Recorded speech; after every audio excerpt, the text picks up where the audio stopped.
In the last lesson, we introduced the concept of the demand function. The demand function shows the relationship between the quantity of bread that a household is willing and able to purchase in a week, and all of the factors that influence household behavior. We showed that the quantity of bread demanded depends on the price of bread, the price of substitute goods, the price of complement goods, the price of inputs, household income, and the expectations of future prices. In this lesson, we want to focus our attention on a particular variable, and that is the price of bread itself, and how the price of bread influences the quantity of bread demanded.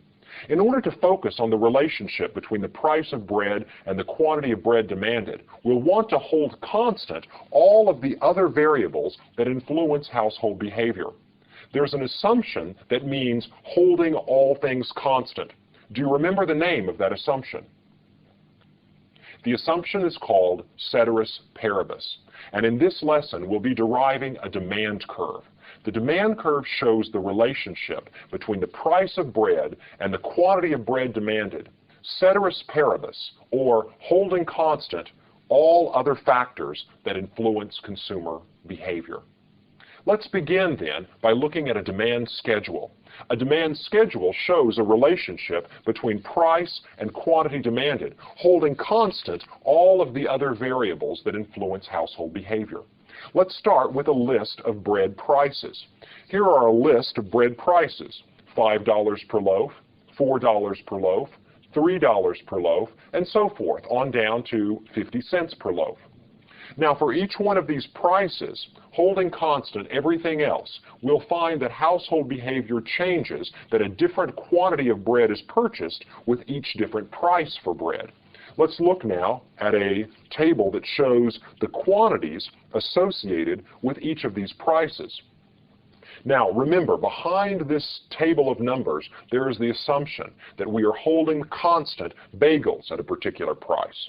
We're holding constant cheese at a particular price. We're holding the price of milk and eggs constant. We're holding consumer income constant. We're holding expectations constant. The only things we are allowing to vary are the price of bread and the quantity of bread that the household will buy.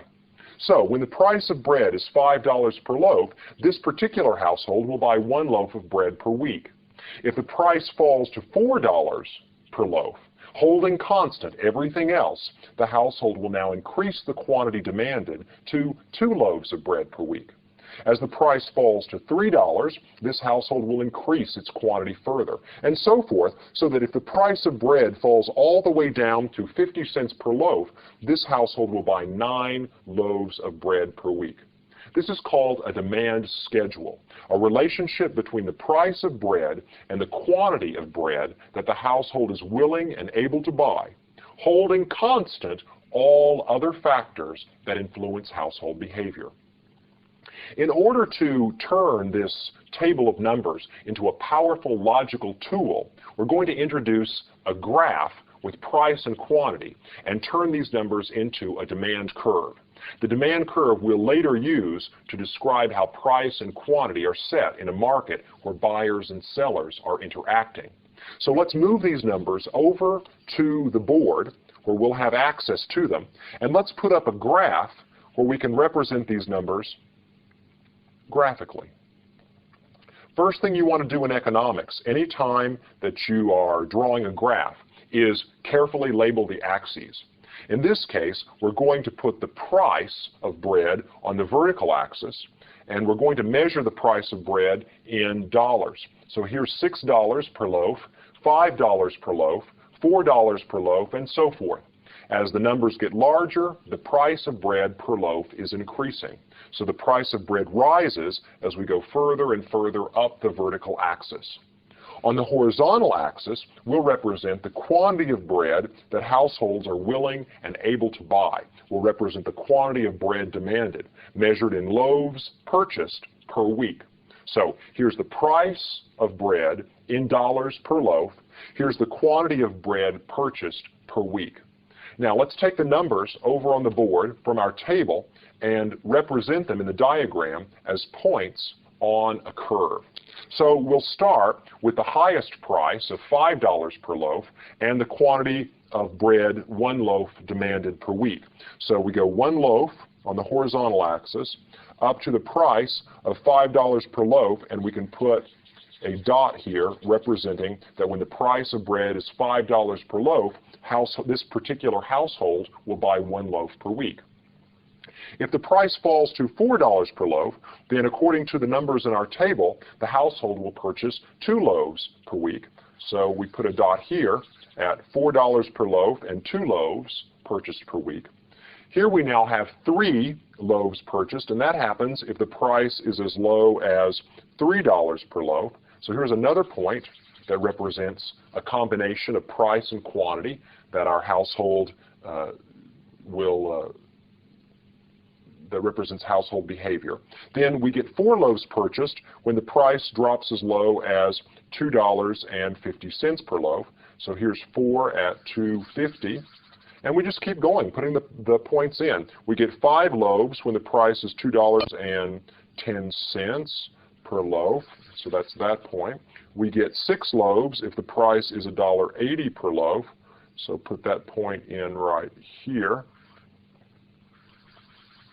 And we get 7 loaves if the price is $1.50 per loaf. So that's going to be this point here.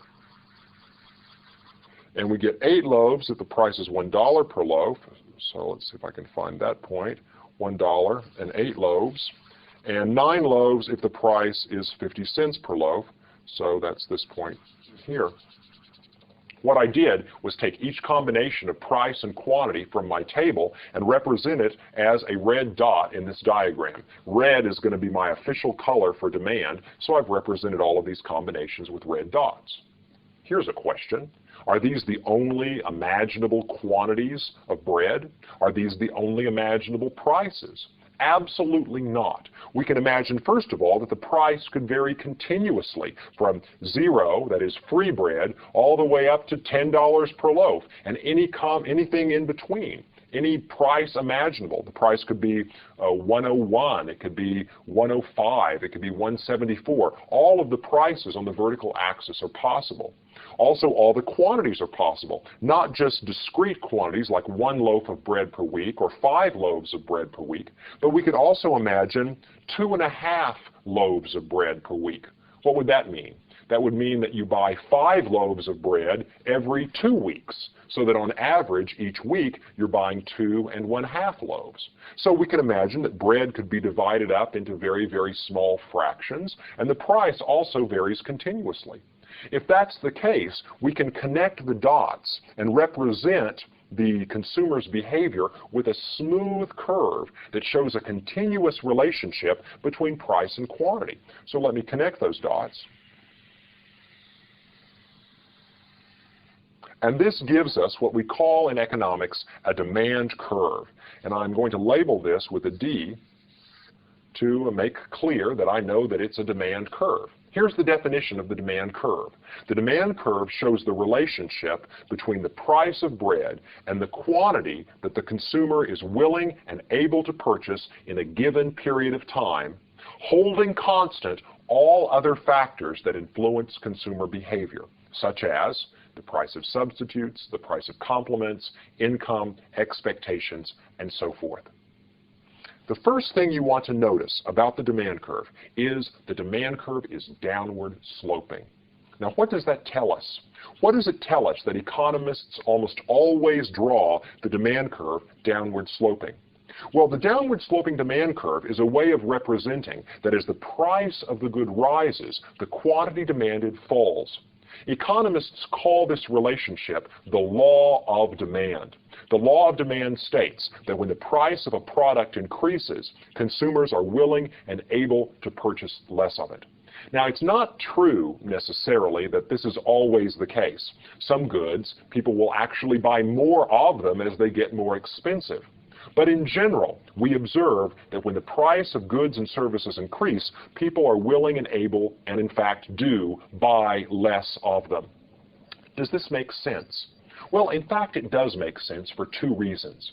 The first reason is what we call the substitution effect.